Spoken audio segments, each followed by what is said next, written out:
We are learning that Nancy Guthrie rarely used the front door, and I assume this extends to the back door, which is even harder to get to. This video, guys, from our friends at 12 News, she typically used the garage door. There was a man watching this story from day 5 who had seen it before. Not this case, not this woman, but this pattern, or rather, the complete absence of one. He managed more than 400 hostage cases in Iraq. He watched ransom operations succeed. He watched them fail.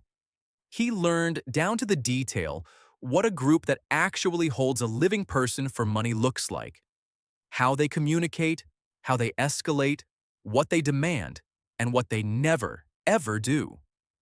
And from the very first week of this investigation, he went on television and said something that should have stopped everyone in their tracks. He said, with no transactions recorded, so at least as of almost 1 p.m. Eastern Time, the family has not made any deposits into the Bitcoin account. How would you advise them? Well, this is just very harsh, and it's only comes from experience, because I think someone evil enough to hurt an 84-year-old woman makes me lean, okay, my initial thoughts, again, a week ago, was a cartel involved in this, because the close, proximity to the Mexican border, the fact that I know the cartels have no problem with kidnapping, they're beyond Al-Qaeda, they're probably the biggest kidnapping ring out there, formerly the FARC had that title. So was that a connection to the FARC, to the cartels, because they have a propensity to violence. They have kidnapped young social media influencers in Mexico and murdered them, so they're not above the thought. But I always started with the notion, especially when I would talk to the ambassadors from these countries where they had hostages, I would always be upfront with them and say, sir, you have to begin with the presumption that your citizens that have been kidnapped by this group claiming to be affiliated with Al-Qaeda or whoever, that they're not coming home. You have to start with that presumption. this does not look like a kidnapping for ransom. Not in structure, not in method, not in a single documented pattern he had spent a career learning to read. He said it on day 5. He held it on day 20. He holds it today, 63 days after Nancy Guthrie walked into her home from a family dinner and was never seen again. Not one piece of evidence has contradicted him. Her name was Nancy Ellen Long before she became Nancy Guthrie. She was born in Fort Wayne, Kentucky in January of 1942, and she had spent more than 50 years in Tucson, long enough to watch the desert become home, long enough to raise 3 children there and bury a husband there and build a life so rooted that leaving without her keys, her purse, her phone, and her medication would have been unthinkable. Her husband Charles died in 1988 during a mining exploration trip in Mexico. He was 49 years old. Nancy was 46. She kept going. That was who she was. She had 3 children, Savannah, Annie, and Cameron. And her youngest daughter would grow up to become one of the most recognized faces in American morning television. But if you asked Nancy's neighbors, her church friends, or anyone who knew her in Tucson, the famous daughter was not the first thing they told you about her. They told you about her faith, her consistency, her warmth. Savannah Guthrie said of her mother, "She lived a life of integrity and loyalty. She is a consistent doer of the right thing and the hard thing." By the time January 2026 arrived, Nancy Guthrie was 84 years old. She used a pacemaker. She relied on daily medication. She could not, by the sheriff's own description, walk 50 yards by herself. She was not a woman you take somewhere quickly against her will, which tells you something about how carefully the night of February 1st was planned. On the evening of January 31st, Nancy had dinner with her daughter Annie and the family. Her son-in-law dropped her home at approximately 9:45 in the evening. There was nothing unusual. She went inside. The next morning, she failed to appear for a live-streamed church service at a friend's house. That was enough of a signal. Nancy did not miss church. Her family went to the house. The back doors were propped open. Her phone was on a surface inside. Her purse, her keys, her medication, everything a woman leaves behind when she is taken, and nothing a woman takes when she leaves by choice. They called 911 at 12:03 in the afternoon. Deputies arrived 12 minutes later. They found blood on the front porch, confirmed as hers. The sheriff called homicide detectives, not standard procedure for a missing person. But this was already not a missing person case. They were 14 hours behind the person who had been standing at that camera in the dark. The doorbell camera he tried to destroy still had its data. It always did. Stored in the cloud, beyond the reach of gloved hands pressing plant leaves against a lens. When investigators recovered the footage, they found something that changed every calculation. He had been there before. Not on the night she disappeared. On a prior occasion. Without the backpack. Without the gun in the holster. Standing at that door, looking into that camera, walking away. A reconnaissance visit. A man who came once to look and came back with everything he needed to act. A neighbor had noticed him too, weeks before the abduction. A man near the property with his hat pulled low over his face, she said, not unlike the usual morning walkers in the neighborhood. He had chosen Nancy Guthrie's home with precision. He had studied it. He had returned to it.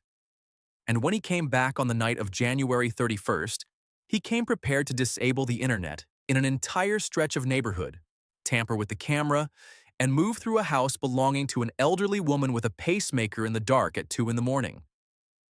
Investigators would later confirm that a damaged utility box around the corner from Guthrie's residence is under review, with officials exploring whether its damage contributed to a reported internet outage that disrupted neighborhood surveillance cameras during the time frame of the disappearance. A neighbor's Ring camera closest to the property showed not available for footage from that window of hours, something they said had never happened before and seemed, in their word, uncanny. This was not a crime of impulse. This was a crime that was built. If this case is showing you something the mainstream coverage missed, stay with InvestiCrime Files. Subscribe now, because what comes next is where everything breaks open. On February 2nd, KOLD-TV, a CBS affiliate in Tucson, received a letter. It claimed to be from people holding Nancy Guthrie. It demanded money for her return. Then TMZ received one. Within hours, the story the entire country would follow for the next 2 months had been constructed. Not by investigators, not by the family, but by the notes themselves. The notes had found their way into the most public channels imaginable. And the public had done what the public always does. It accepted the frame. By day 5, analysts on television were discussing Bitcoin wallet mechanics. Deadlines were being reported as real operational events. Negotiation strategy was debated on national morning shows. The family posted videos on Instagram addressing an unknown person, saying they had received the message, that they understood, that they would pay. We received your message, and we understand. We beg you now to return our mother to us so that we can celebrate with her. This is the only way we will have peace. This is very valuable to us, and we will pay. Millions of people watched that video and believed they were watching a ransom negotiation in progress. That is what most people believed. Here is what one man, with more direct experience managing exactly this type of situation than almost anyone who spoke publicly about this case, believed instead. He believed the ransom was never real, so not the amount, not the deadlines, not the demand, not the entire operational structure that the public had accepted as the foundation of the story. He believed the ransom was the cover, and that the media attention was the objective. Commander Daniel O'Shea is a retired United States Navy SEAL. From 2004 to 2006, he served as the coordinator of the hostage working group at the U.S. Embassy in Baghdad, Iraq. In that assignment, he managed more than 400 individual hostage incidents. American journalists, NGO workers, foreign nationals held by al-Qaeda affiliates, criminal kidnapping enterprises, and insurgent cells operating in one of the most violent environments on Earth at the time. By the time his tour ended, kidnappings in his operational area had dropped to single digits. He went on television on February 5th, the fifth day after Nancy Guthrie vanished, and he said it directly. The ransom notes went to TMZ, a tabloid network, and then to local media. That is not how Kidnap for Ransom works. Anywhere in the world where it is practiced as a serious criminal enterprise. To understand why that statement carries the weight it does, you have to understand what he is measuring it against. The groups he faced in Iraq had developed their kidnapping protocols through years of operational practice. They had refined communication procedures. They had established victim management systems. They understood, at an operational level, that the entire enterprise depends on one thing: private leverage over the specific party that controls the money. Information control is the foundation. The family cannot know the negotiation is happening until the kidnappers decide to tell them. Law enforcement cannot know a ransom has been demanded for as long as possible. The exchange must be organized and executed before any response can be prepared. Every single one of those conditions, everyone, was destroyed in the first 24 hours of the Guthrie ransom communications. Within days, the FBI had a full task force on the ground. National media was tracking every development in real time. The family had the entire country as a public support system. And the alleged captors had established no private channel, no phone number, no email address, no mechanism for the family to respond outside of Instagram videos viewed by millions of people simultaneously. The O'Shea asked publicly, why would anyone serious about collecting $6 million deliberately create those conditions? His professional answer was that they would not, they could not, and that the behavior of the alleged captors matched a different category of operation entirely. One where the goal is not money. One where the goal is the story itself. 3 anomalies. Each one on its own raises a question. Together, they produce a verdict. The first is where the notes went. In every documented ransom operation O'Shea managed, the kidnappers contacted the family, directly, privately, away from any public channel. They needed the family isolated. They needed the information controlled. Going to TMZ is not a tactical error made by an otherwise competent kidnapping enterprise. It is structurally incompatible with the entire operational logic of collecting a ransom. It destroys leverage. It eliminates privacy. It invites maximum law enforcement pressure immediately. A retired Las Vegas police lieutenant confirmed to Fox News, they didn't go through the family. They went through media outlets. That is not the norm. O'Shea went further. He said it was not the norm anywhere in the world where this crime is practiced seriously. The second anomaly is the proof of life that never came. In O'Shea's professional framework, proof of custody is the financial mechanism of the enterprise. Without it, there is no leverage. Without it, there is nothing. The standard he described is not a photograph and not a reference to items visible from a window during prior surveillance. It is a direct answer from the victim herself to questions only she and her closest family members could answer. Private memories, specific events, things that have never appeared in any public record. Nancy Guthrie's children know their mother better than anyone on earth. For a group that actually had her, proving it would require nothing more than asking her something her children would instantly recognize as real. Across 63 days, the family received nothing of the kind, not once, not in any form. The third anomaly is what the deadlines produced, which was nothing. February 5th at 5 in the afternoon, the first deadline passed. Silence. February 9th at 5 in the afternoon, the second deadline passed. Silence. And the FBI issued a public statement that same evening confirming they were not aware of any continued communication between the Guthrie family and suspected kidnappers. The Bitcoin wallet specified in the notes confirmed empty by blockchain monitoring. No transaction, no transfer, zero. O'Shea had worked cases in Iraq where deadlines came and went. He had watched groups holding real, living hostages set deadline after deadline and miss them. Because the hostage was still alive, the leverage was still intact, and a group whose business model depends on payment never voluntarily walks away from a living asset.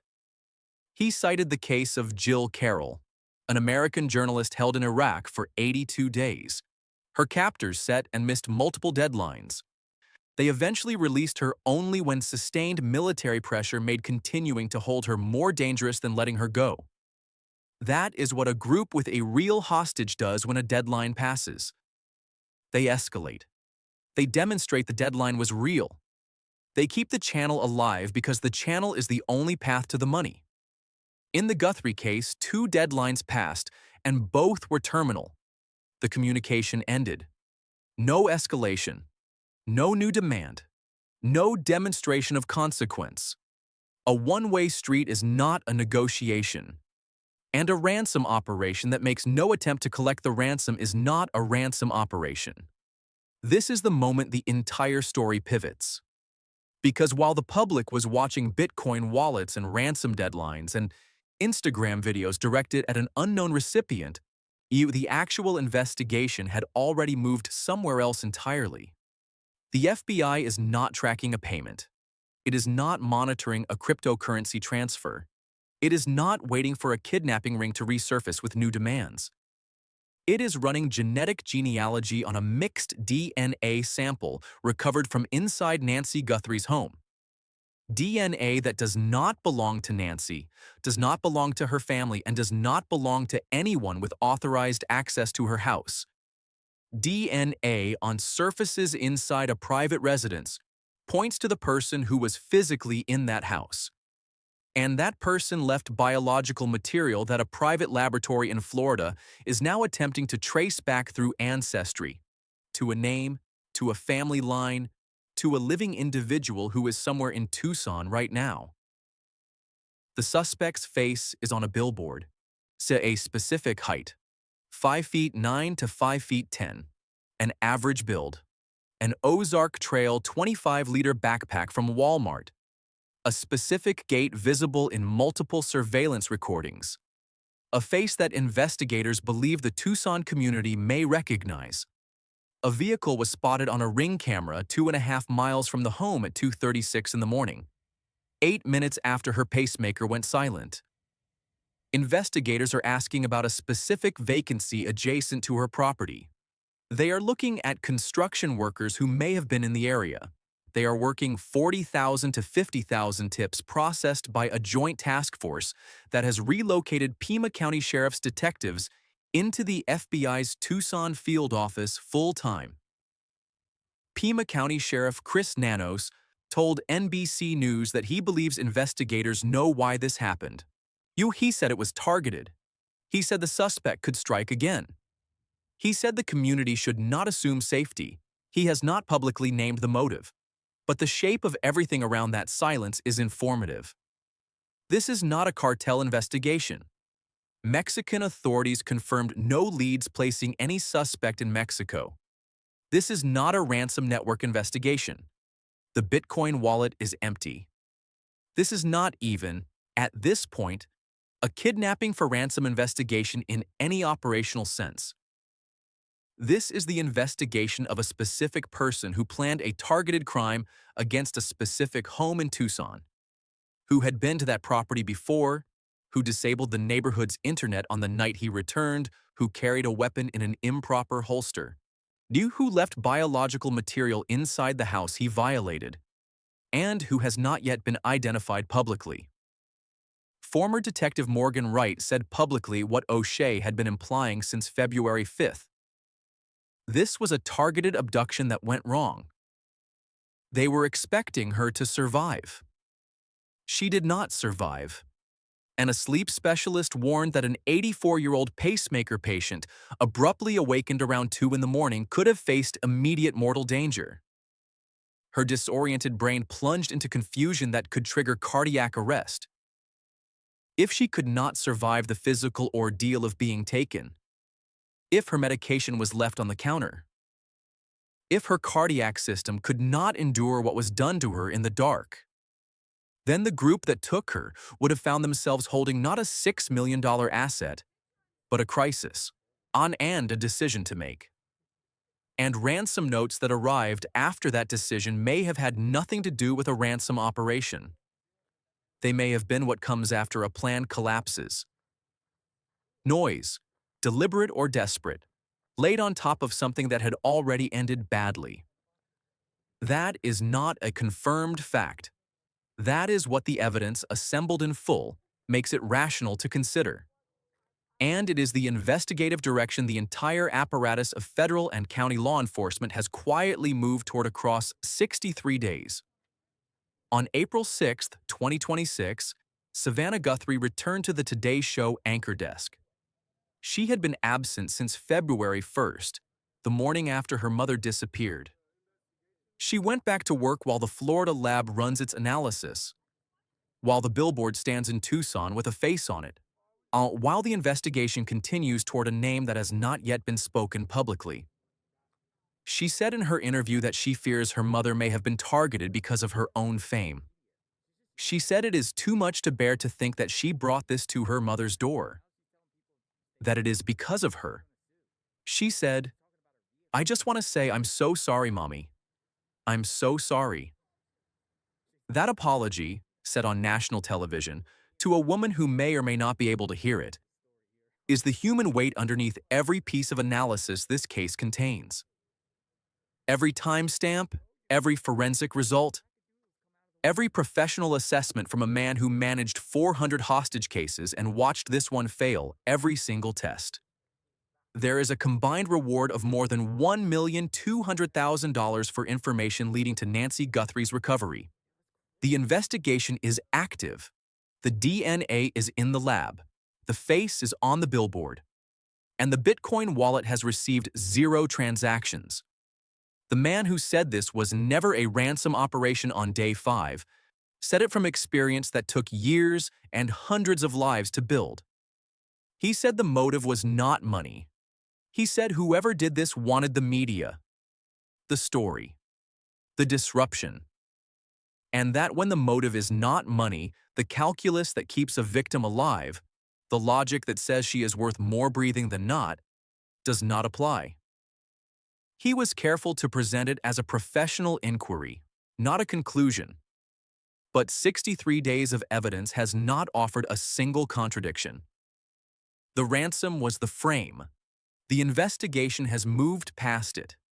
What remains is a face on a billboard, a sequence of timestamps that tell a story with a gap at the center, and a family that has not stopped asking for their mother to come home. If you have any information about this case, call 1-800-CALL-FBI, submit a tip at tips.fbi.gov, or contact the Pima County Sheriff's Department directly. The reward is over $1,200,000. Someone in Tucson knows something. This has been InvestiCrime Files. If this case is one you are following, subscribe. Share this with someone who needs to hear it. Because the next development in this case is coming. And when it does, this is where the full story will be waiting for you. The investigation is not over. Neither are we.